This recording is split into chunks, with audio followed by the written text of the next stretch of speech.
तो भाई लोग कैसे हो। आज मैं आप लोग के लिए चाचा चौधरी की स्टोरी लेकर आया हूँ। चाचा चौधरी और क्रिकेट मैच। चलिए कहानी स्टार्ट करते हैं। क्रिकेट कंट्रोल बोर्ड का चेयरमैन चाचा चौधरी के घर। चाचा जी, आज हमारी टीम का एक विदेशी टीम के साथ क्रिकेट मैच हो रहा है। मेरा अनुरोध है कि आप भी खेल देखें। अच्छी बात है। क्रिकेट मैच शुरू हुआ। विदेशी टीम ने अपनी पारी में काफ़ी रन बनाए। अब भारतीय टीम की बारी थी। देखे हमारे खिलाड़ी कितने रन बनाते हैं। विदेशी टीम के फास्ट बॉलर ने बाउंसर फेंका। ओह मेरा सिर, ताड़। बिना रन बनाए जख्मी खिलाड़ी पेविलियन को लौट आया। फास्ट बॉलर का दूसरा बाउंसर, फटाक। हाय मेरी नाक। और विदेशी खिलाड़ी खुशी से नाच उठे। हा हा, मजा आ गया। इस तरह एक एक करके सारे भारतीय खिलाड़ी जख्मी हो गए और बिना रन बनाए पेविलियन लौट गए। विदेशी टीम ने मैच जीत लिया। यह तो सरासर बेईमानी है। हम क्या कर सकते हैं। विदेशी टीम ने पहले ही तय कर लिया था कि जख्मी होने पर कोई जिम्मेदारी नहीं। दूसरा टेस्ट कहाँ होगा। बम्बई में। ठीक है, वहीं पर मैं उनसे निपटूंगा। बम्बई में टेस्ट शुरू हुआ। चाचा चौधरी ने टॉस जीता। कप्तान साहब, आपसे एक बात करनी है। कहिए। यदि मैं 11 खिलाड़ियों की बजाय सिर्फ एक ही खिलाड़ी मैदान में उतारूं तो आपको कोई एतराज़ तो नहीं। बिल्कुल नहीं। पहले 11 के सिर फोड़ने पड़ते थे, अब एक से ही काम खत्म हो जाएगा। साबू चलो। अरे बाप रे।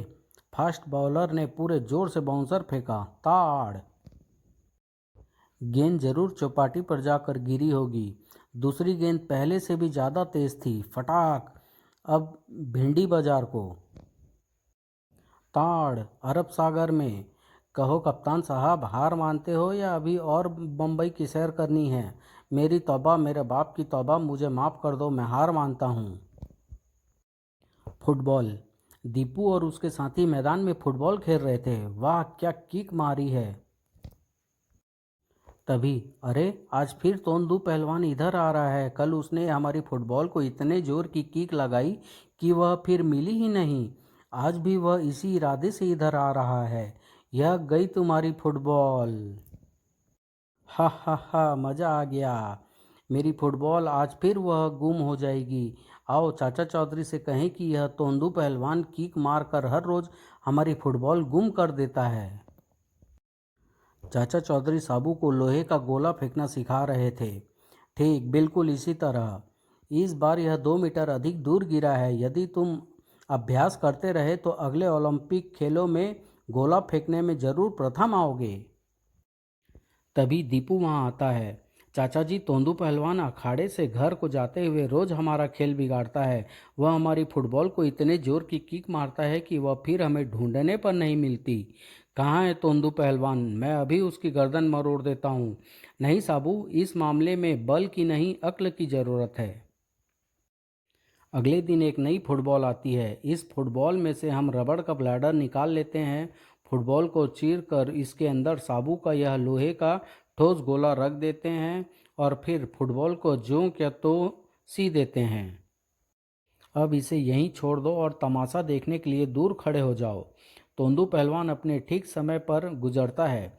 वाह, आज तो नई फुटबॉल है। ऐसी किक मारूंगा कि मीलों दूर जाकर गिरेगी। 1 2 और 3। उई। झल्ला कर वह दूसरे पैर से किक मारता है। यह ले कमबख्त। उई मेरा दूसरा पैर। हाय हड्डी टूट गई। हो हा हा। अब तोंदू पहलवान तुम्हारी फुटबॉल को कभी किक नहीं मारेगा। बोलने वाली मूर्ति। चाचा चौधरी की एक विधवा बहन लक्ष्मी शहर के कोने में एक बड़े मकान में रहती थी।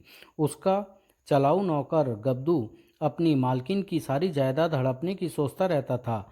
मालकिन, आपका स्वास्थ्य बड़ा खराब हो रहा है। क्यों नहीं यह मकान छोड़कर आप कश्मीर या शिमला क्यों चली जाती। उसी कमरे में लक्ष्मी के स्वर्गवास पति की मूर्ति रखी है। नहीं गब्दू, मैं कहीं नहीं जाऊंगी। मरते समय मेरे पति कह गए थे कि लक्ष्मी तू हमेशा इसी मकान में ही रहना। इधर सेठ दौलत राम लक्ष्मी की सारी जायदाद खरीदना चाहता था। क्यों भाई गब्दू, तू तो यह सारी जायदाद बेचने को कह रहा था। सेठ जी थोड़ा ठहर जाइए, यह मक्कार औरत यहाँ से जाती ही नहीं। उसी रात को, लक्ष्मी मैं तुम्हारा पति बोल रहा हूँ, तुम्हारा इस घर में रहना ठीक नहीं है। तुम यहाँ से चली जाओ। भूत पत्थर की मूर्ति बोल रही है, जरूर यह कोई भूत होगा। अब मुझे यहाँ बिल्कुल नहीं रहना चाहिए। हा हा, मालकिन भाग गई। अब मैं पीछे से सारा सामान और यह मकान बेचकर लखपति हो जाऊंगा। लक्ष्मी चाचा चौधरी के पास पहुंचती है। कहो बहन, कैसे आना हुआ? कुशल मंगल तो है? मैं यहीं रहने आई हूँ। मेरे घर में भूत आ गया है। तुम्हारे जीजा जी की पत्थर की मूर्ति एकाएक बोलने लगी। उस घर में मुझे अकेले डर लगता है। भूत? बहन, जब तक तुम्हारा जी चाहे यहाँ रहो, लेकिन यह भूत वाली बात मेरी समझ में नहीं आई। बहन आओ मेरे साथ, मैं भी जरा उस भूत को देखूं। उधर गब्दू और सेठ में सौदा हो रहा है। लाओ सेठ, कितना देते हो इस सारे सामान और मकान का? 2 लाख। कम है? 3 लाख। अरे देखो, चाचा चौधरी आ रहा है इधर। वह भूत की आवाज़ सुनकर फौरन भाग जाएगा। तुम दोनों यहाँ क्यों आए? भाग जाओ यहाँ से। सुना नहीं?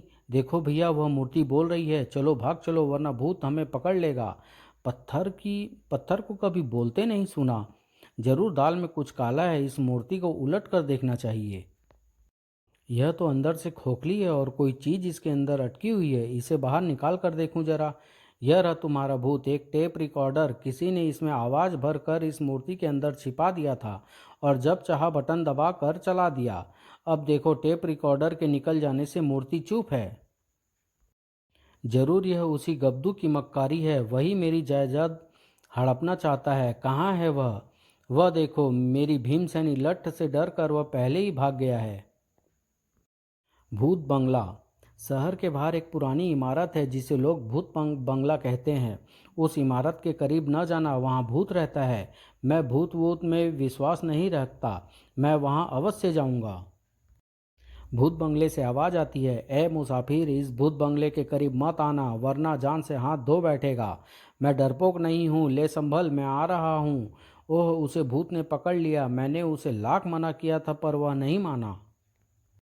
भागकर मुझे पुलिस को खबर करनी चाहिए। Police station. मैंने खुद अपनी आंखों से देखा, भूत ने उसे मार डाला। सिपाहियों, आओ मेरे साथ, कोई बदमाश वहाँ छुपा हुआ है। थानेदार साहब, भूत बंगले के करीब आने की कोशिश न करना, नहीं तो जान से हाथ धोना पड़ेगा। साथियों, डरो नहीं, हमारे पास बंदूकें हैं, आगे बढ़ते चलो।